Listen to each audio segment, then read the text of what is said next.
Fairy Tales from the Arabian Nights. The King of Persia and the Princess of the Sea. There once was a king of Persia, who at the beginning of his reign had distinguished himself by many glorious and successful conquests, and had afterwards enjoyed such profound peace and tranquility as rendered him the happiest of monarchs. His only occasion for regret was that he had no heir to succeed him in the kingdom after his death. One day, according to the custom of his royal predecessors during their residence in the capital, he held an assembly of his courtiers, at which all the ambassadors and strangers of renown at his court were present. Among these there appeared a merchant from a far distant country, who sent a message to the king craving an audience, as he wished to speak to him about a very important matter.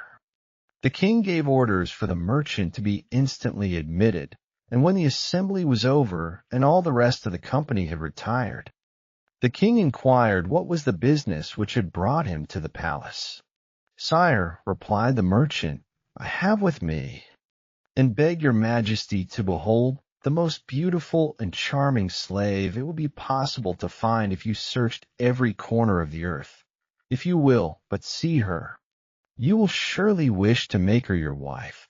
The fair slave was, by the king's commands, immediately brought in, and no sooner had the king beheld a lady whose beauty and grace surpassed anything he had ever imagined, than he fell passionately in love with her and determined to marry her at once. This was done. So the king caused the fair slave to be lodged in the next finest apartment to his own, and gave particular orders to the matrons and the women slaves appointed to attend her, that they should dress her in the richest robe they could find, and carry her the finest pearl necklaces, the brightest diamonds, and other the richest precious stones, that she might choose those she liked best. The king of Persia's capital was situated in an island, and his palace, which was very magnificent, was built upon the seashore. His window looked towards the sea, and the fair slave's, which was pretty near it, had also the same prospect. And it was the more pleasant on account of the sea's beating almost against the foot of the wall. At the end of 3 days the fair slave, magnificently dressed, was alone in her chamber, sitting upon a sofa and leaning against one of the windows that faced the sea. When the king, being informed that he might visit her, came in, the slave, hearing somebody walk in the room, immediately turned her head to see who it was. She knew him to be the king, but without showing the least surprise, or so much as rising from her seat to salute or receive him, she turned back to the window again as if he had been the most insignificant person in the world. The king of Persia was extremely surprised to see a slave of so beauteous a form so very ignorant of the world. He attributed this to the narrowness of her education, and the little care that had been taken to instruct her in the first rules of civility. He went to her at the window, where, notwithstanding the coldness and indifference with which she had just now received him, she suffered herself to be admired, kissed and embraced as much as he pleased, but answered him not a word. "My dearest life," said the king, "you neither answer, nor by any visible token give me the least reason to believe that you are listening to me.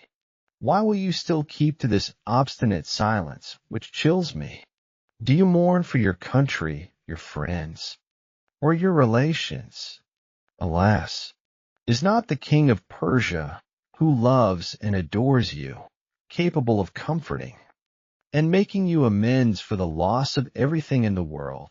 But the fair slave continued her astonishing reserve, and keeping her eyes still fixed upon the ground, would neither look at him nor utter a word. But after they had dined together in absolute silence, the king went to the women whom he had assigned to the fair slave as her attendants, and asked them if they had ever heard her speak. One of them presently made answer, "Sire, we have neither seen her open her lips, nor heard her speak any more than your majesty has just now. We have rendered her our services. We have combed and dressed her hair, put on her clothes, and waited upon her in her chamber.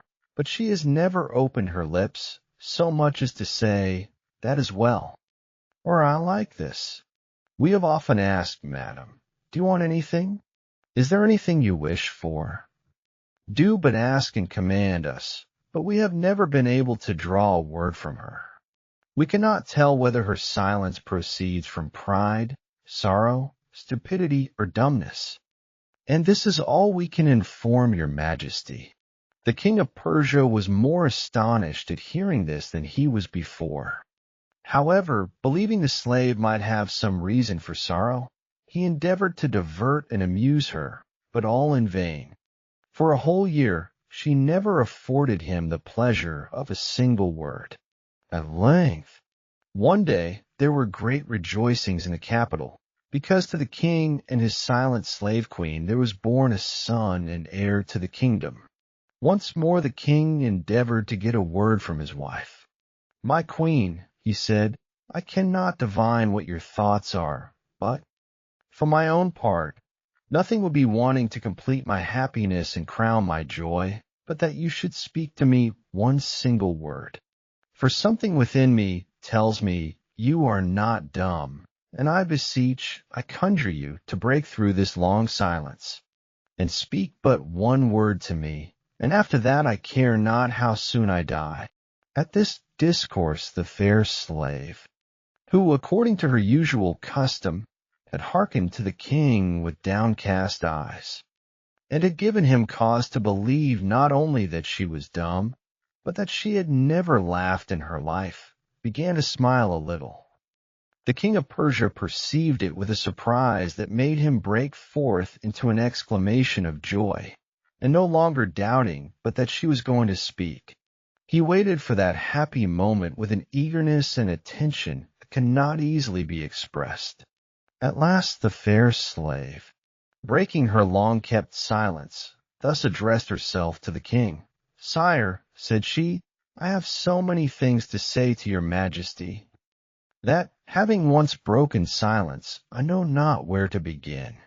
However, in the first place, I think myself in duty bound to thank you for all the favors and honors you have been pleased to confer upon me, and to implore heaven to bless and prosper you, to prevent the wicked designs of your enemies, and not to suffer you to die after hearing me speak, but to grant you a long life.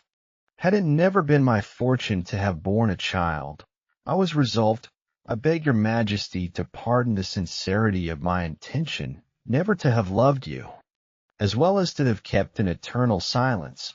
But now I love you as I ought to do." The king of Persia, ravished to hear the fair slave speak, embraced her tenderly. "Shining light of my eyes," said he, "it is impossible for me to receive a greater joy than what you have now given me." The king of Persia, in the transport of his joy, said no more to the fair slave. He left her, but in such a manner as made her perceive that his intention was speedily to return, and being willing that his joy should be made public, he sent in all haste for the Grand Vizier. As soon as he came, he ordered him to distribute 1,000 pieces of gold among the holy men of his religion, who had made vows of poverty, as also among the hospitals and the poor, by way of returning thanks to heaven, and his will was obeyed by the direction of that minister. After the king of Persia had given this order, he returned to the fair slave again. "Madam," said he, "pardon me for leaving you so abruptly, but I hope you will indulge me with some conversation, since I am desirous to know several things of great consequence. Tell me, my dearest soul, what are the powerful reasons that induced you to persist in that obstinate silence for a whole year together, though you saw me, heard me talk to you, and ate and drank with me every day, to satisfy the king of Persia's curiosity?" "Think," replied the queen, "whether or no to be a slave far from my own country, without any hopes of ever seeing it again, To have a heart torn with grief at being separated forever from my mother, my brother, my friends, and my acquaintance, are not these sufficient reasons for my keeping a silence your majesty has thought so strange and unaccountable?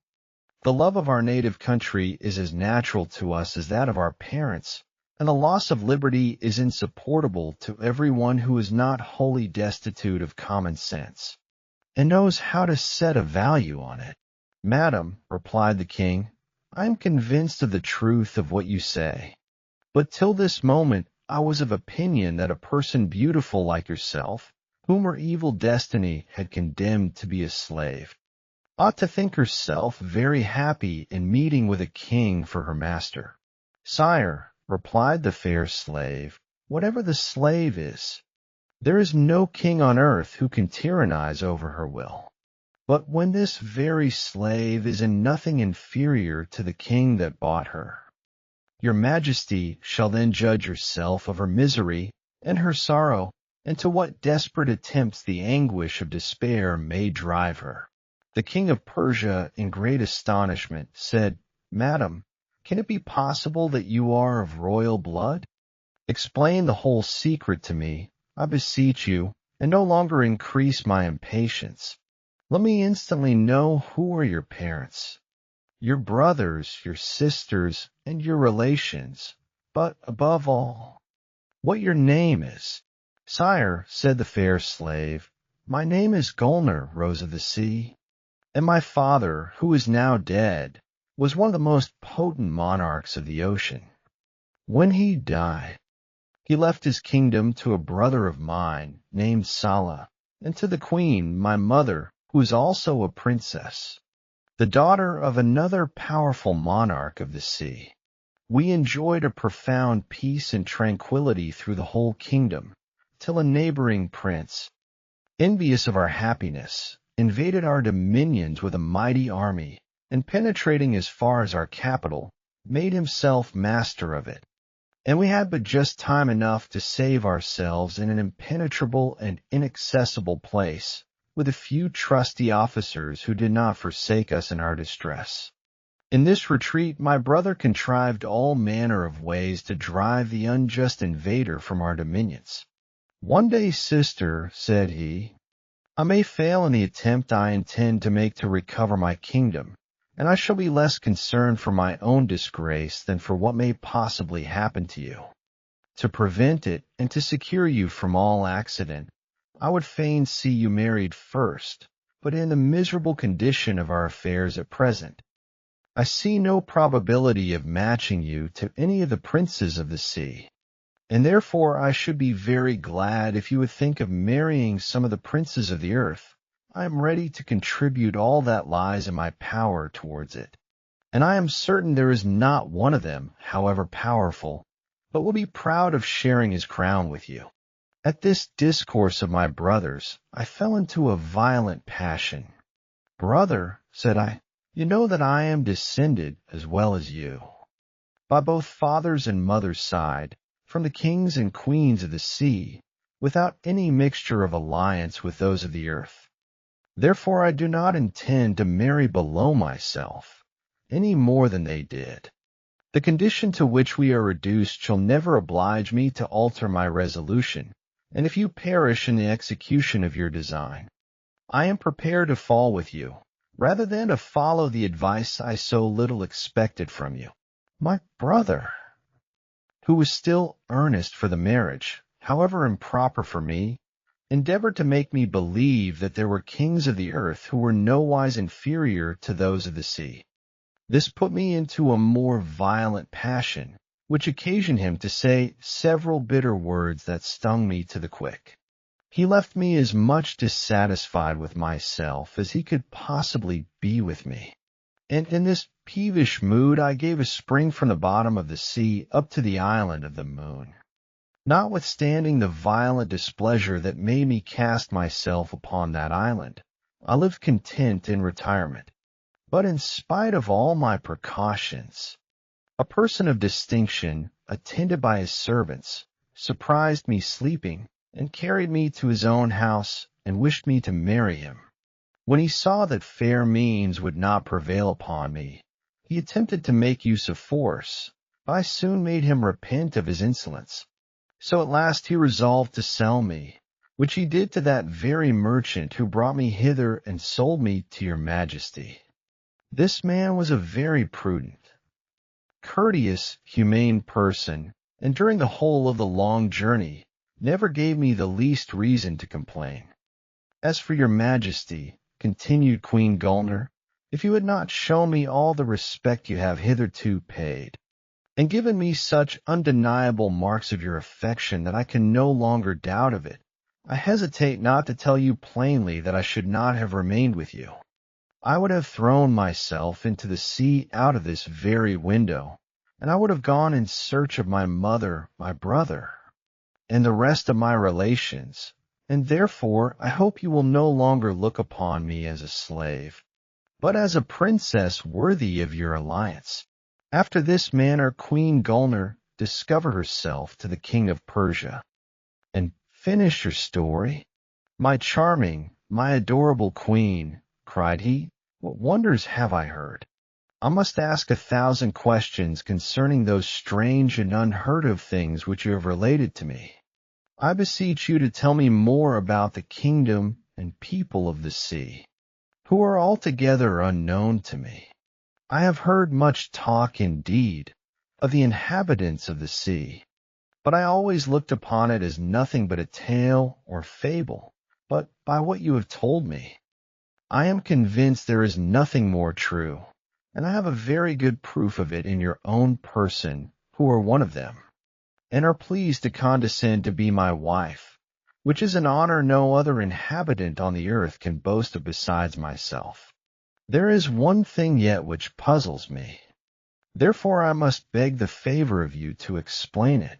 That is, I cannot comprehend how it is possible for you to live or move in the water without being drowned. There are very few amongst us who have the art of staying under water, and they would surely perish if after a certain time they did not come up again. Sire, replied Queen Gulner, I shall with pleasure satisfy the king of Persia. We can walk at the bottom of the sea with as much ease as you can upon land, and we can breathe in the water as you do in the air, so that instead of suffocating us as it does you, it absolutely contributes to the preservation of our lives. What is yet more remarkable is that it never wets our clothes, so that when we have a mind to visit the earth, we have no occasion to dry them. Our common language is the same as that of the writing engraved upon the seal of the great prophet Solomon, the son of David. I must not forget to tell you further that the water does not in the least hinder us from seeing in the sea, for we can open our eyes without any inconvenience, and as we have quick, piercing sight, we can discern any object as clearly in the deepest part of the sea as upon land. We have also there a succession of day and night. The moon affords us her light, and even the planets and the stars appear visible to us. I have already spoken of our kingdoms, but as the sea is much more spacious than the earth, so there are a greater number of them, and of greater extent. They are divided into provinces, and in each province there are several great cities, well peopled. In short, there are an infinite number of nations, differing in manners and customs, just as upon the earth. The palaces of the kings and princes are very sumptuous and magnificent. Some of them are of marble of various colors, others of rock crystal, with which the sea abounds, mother of pearl, coral, and of other materials more valuable, gold, silver, and all sorts of precious stones are more plentiful there than on earth. I say nothing of the pearls, since the largest that ever were seen upon earth would not be valued amongst us, and none but the very lowest rank of citizens would wear them. As we can transport ourselves whither we please in the twinkling of an eye, we have no occasion for any carriages or riding horses, not but what the king has his stables, and his stud of sea horses, but they are seldom made use of, except upon public feasts or rejoicing days. Some, after they have trained them, take delight in riding them, and show their skill and dexterity in races. Others put them to chariots of mother-of-pearl, adorned with an infinite number of shells of all sorts, of the brightest colors. These chariots are open, and in the middle there is a throne upon which the king sits and shows himself to his subjects. The horses are trained up to draw by themselves, so that there is no occasion for a charioteer to guide them. I pass over 1,000 other curious particulars relating to these marine countries, which would be very entertaining to your majesty. But you must permit me to defer it to a future leisure, to speak of something of much greater consequence.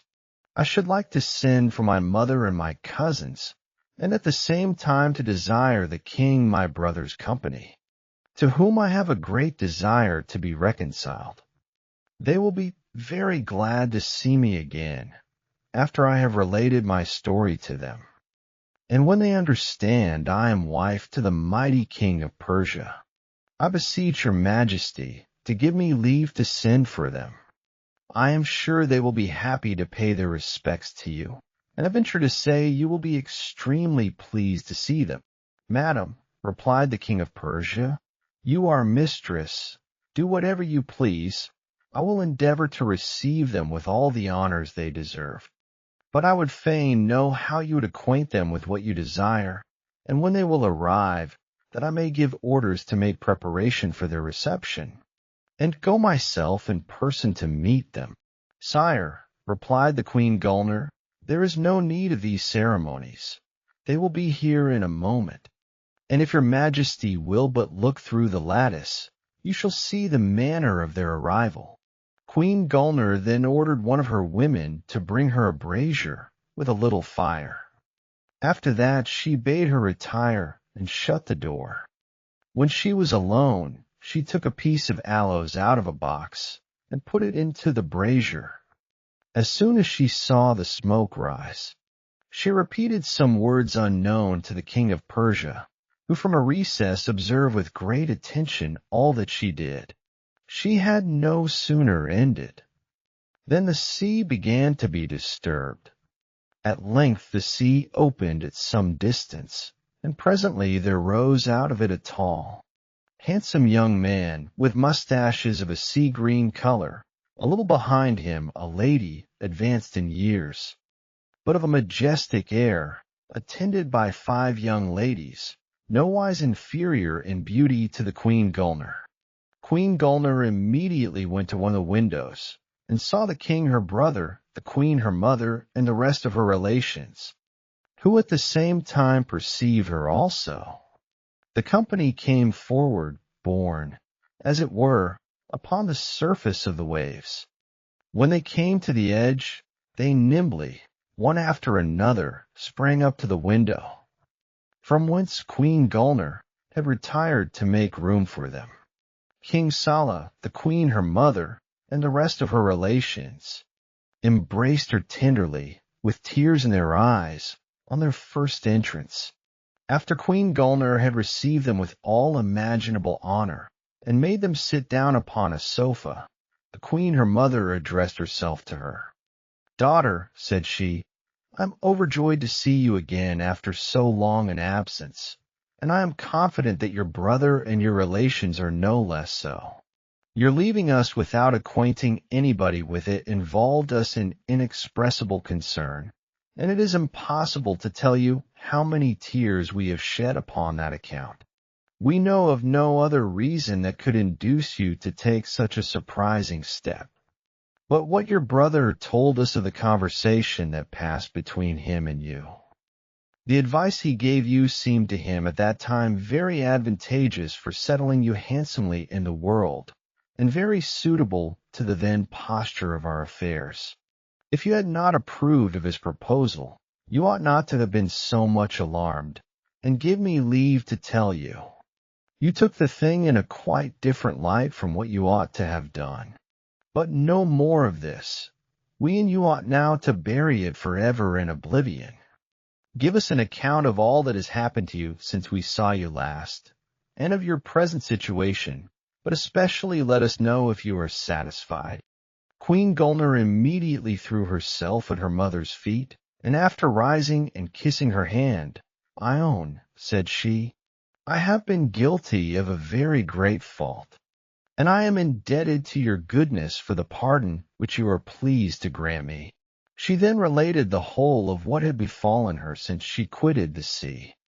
As soon as she had acquainted them with her having been sold to the king of Persia, in whose palace she was at present, "Sister," said the king her brother, "you now have it in your power to free yourself. Rise and return with us into my kingdom, that I have reconquered from the proud usurper who had made himself master of it." The king of Persia, who heard these words from the recess where he was concealed, was in the utmost alarm. "Ah," said he to himself, "I am ruined. And if my queen, my Gulnar, hearkens to this advice and leaves me, I shall surely die." But Queen Gulnar soon put him out of his fears. "Brother," said she, smiling, "I can scarce forbear being angry with you for advising me to break the engagement I have made with the most puissant and most renowned monarch in the world. I do not speak here of an engagement between a slave and her master. It would be easy to return the 10,000 pieces of gold that I cost him. But I speak now of a contract between a wife and a husband, and a wife who has not the least reason to complain. He is a religious, wise, and temperate king. I am his wife, and he has declared me Queen of Persia, to share with him in his counsels. Besides, I have a child, the little Prince Better. I hope that neither my mother, nor you, nor any of my cousins will disapprove of the resolution or the alliance I have made, which will be an equal honor to the kings of the sea and the earth. Excuse me for giving you the trouble of coming hither from the bottom of the deep to communicate it to you, and for the pleasure of seeing you after so long a separation." "Sister," replied King Saleh, "the proposal I made you of going back with us into my kingdom was only to let you see how much we all love you, and how much I in particular honor you, and that nothing in the world is so dear to me as your happiness." The queen confirmed what her son had just spoken, and addressing herself to Queen Gulnar, said, "I am very glad to hear you are pleased, and I have nothing else to add to what your brother has just said to you. I should have been the first to have condemned you, if you had not expressed all the gratitude you owe to a monarch that loves you so passionately, and has done such great things for you." When the king of Persia, who was still in the recess, heard this, he began to love her more than ever, and resolved to express his gratitude in every possible way. Presently Queen Gulnar clapped her hands, and in came some of her slaves, whom she had ordered to bring in a meal. As soon as it was served up, she invited the queen her mother, the king her brother, and her cousins to sit down and take part of it. They began to reflect that without asking leave, they had got into the palace of a mighty king who had never seen nor heard of them, and that it would be a great piece of rudeness to eat at his table without him. This reflection raised a blush in their faces. In their emotion their eyes glowed like fire, and they breathed flames at their mouths and nostrils. This unexpected sight put the king of Persia, who was totally ignorant of the cause of it, into a dreadful consternation. Queen Gulnar, suspecting this, and understanding the intention of her relations, rose from her seat, and told them she would be back in a moment. She went directly to the recess, and recovered the king of Persia from his surprise. "Sir," said she, "give me leave to assure you of the sincere friendship that the queen my mother and the king my brother are pleased to honor you with. They earnestly desire to see you, and tell you so themselves. I intended to have some conversation with them by ordering a banquet for them before I introduce them to your majesty. But they are very impatient to pay their respects to you, and therefore I desire your majesty would be pleased to walk in and honor them with your presence. Madam, said the king of Persia, I should be very glad to salute persons that have the honor to be so nearly related to you. But I am afraid of the flames that they breathe at their mouths and nostrils. Sir, replied the queen, laughing, you need not in the least be afraid of those flames, which are nothing but a sign of their unwillingness to eat in your palace. Without your honoring them with your presence and eating with them, the king of Persia, encouraged by these words, rose up and came out into the room with his queen Gulnar. She presented him to the queen her mother, to the king her brother, and to her other relations, who instantly threw themselves at his feet with their faces to the ground.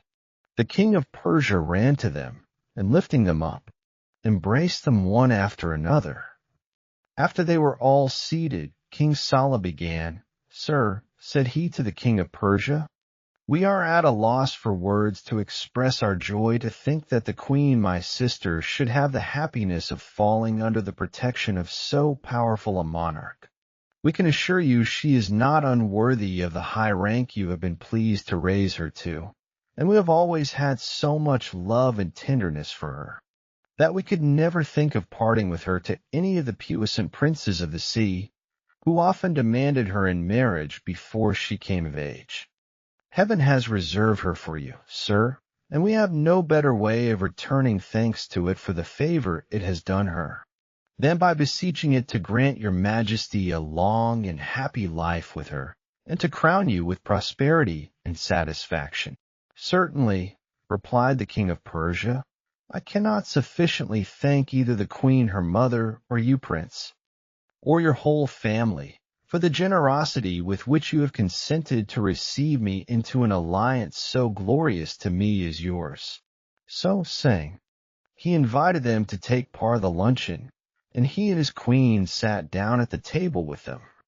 After it was over, the king of Persia conversed with them till it was very late, and when they thought it time to retire, he waited upon them himself to the several rooms he had ordered to be prepared for them. Next day, as the king of Persia, Queen Gulnar, the queen her mother, King Saleh her brother, and the princesses their relations, were discoursing together in her majesty's room, the nurse came in with the young prince Bedr in her arms. King Saleh no sooner saw him than he ran to embrace him, and taking him in his arms, fell to kissing and caressing him with the greatest demonstration of tenderness. He took several turns with him about the room, dancing and tossing him about, when all of a sudden, through a transport of joy, the window being open, he sprang out and plunged with him into the sea. The king of Persia, who expected no such sight, set up a hideous cry, verily believing that he should either see the dear prince his son no more, or else that he should see him drowned. And he nearly died of grief and affliction.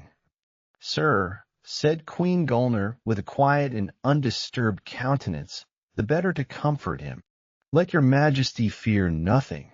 The young prince is my son as well as yours, and I do not love him less than you do.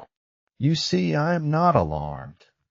Neither in truth ought I to be so. He runs no risk, and you will soon see the king his uncle appear with him again, and bring him back safe and sound. For he will have the same advantage his uncle and I have, of living equally in the sea and upon the land.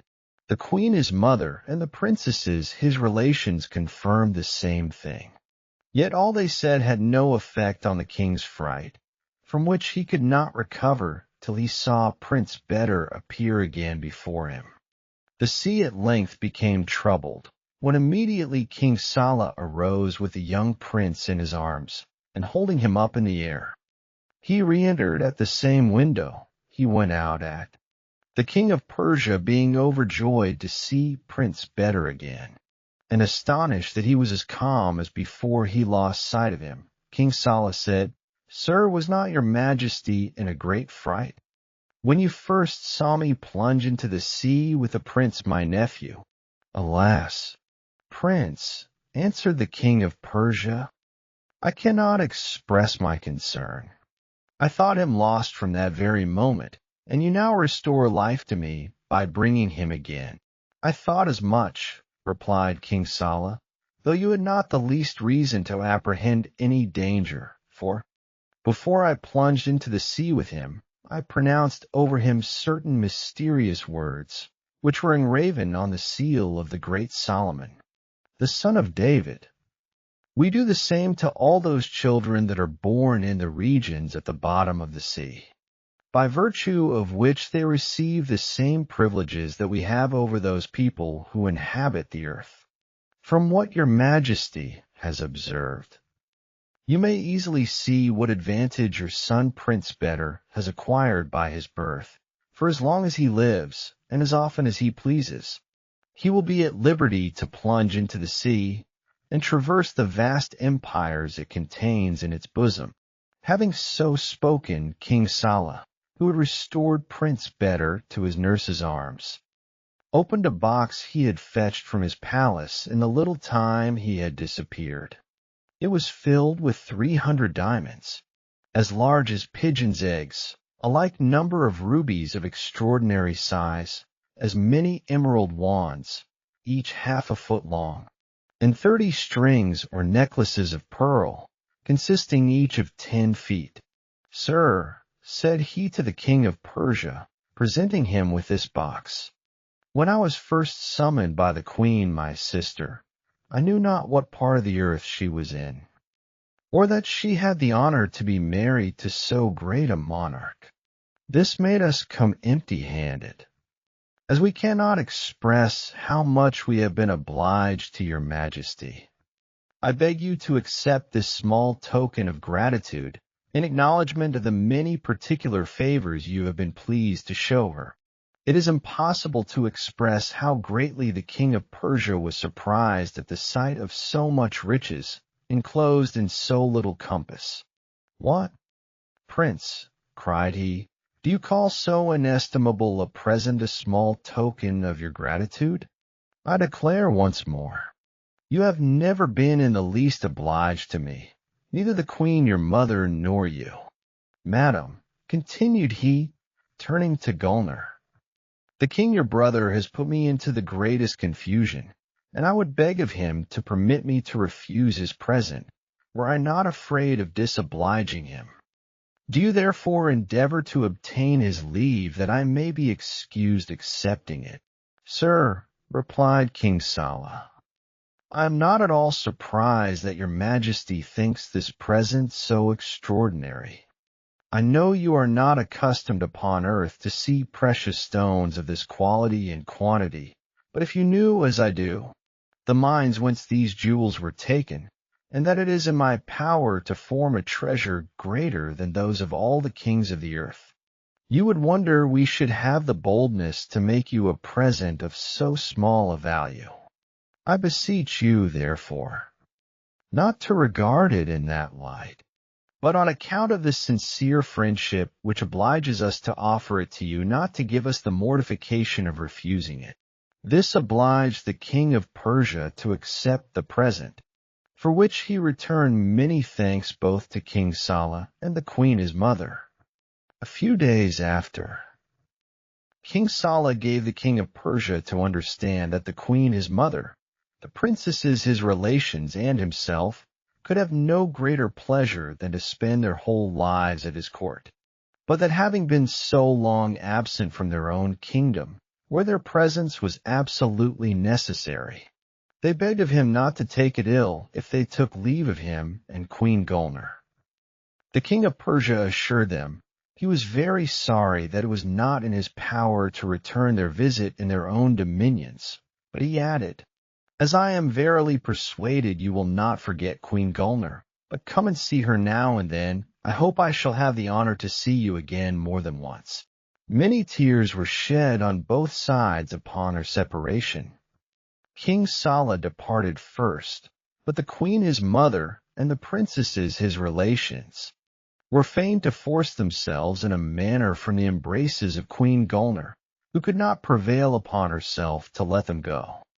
This royal company were no sooner out of sight than the king of Persia said to Queen Gulnar, "Madam, I should have looked with suspicion upon the person that had pretended to pass those off upon me for true wonders, of which I myself have been an eyewitness from the time I have been honored with your illustrious family at my court. But I cannot refuse to believe my own eyes, and shall remember it as long as I live, and never cease to bless heaven for sending you to me, instead of to any other prince,